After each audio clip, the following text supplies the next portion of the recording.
ചെല്ലങ്ങള്. വേണമെങ്കിൽ ഒരു നോക്ക് കണ്ടോളൂ, ചിരിക്കരുതേ. മണ്ഡലത്തിൽ ഇറങ്ങിയെന്ന് പറഞ്ഞാൽ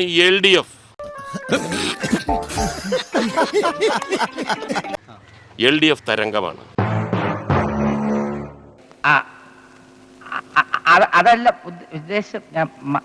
വലിയ ആത്മവിശ്വാസം എന്ന് പറഞ്ഞു കഴിഞ്ഞാൽ എന്തിനാണ് ആത്മവിശ്വാസം കുറയ്ക്കുന്നത് എന്ന് ചിന്തിച്ചുകൊണ്ടിരിക്കുകയാണ് ഞാൻ.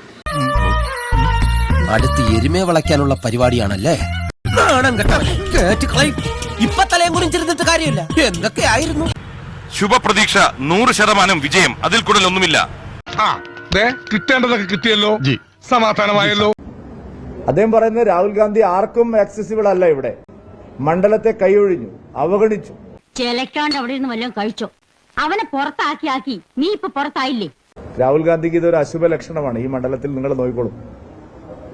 ഈ പ്രാവശ്യം രാഹുൽ ഗാന്ധിക്ക് ഇവിടുന്ന് കെട്ടുകെട്ടേണ്ടി വരും. Bye bye, tata, good bye, Gaya.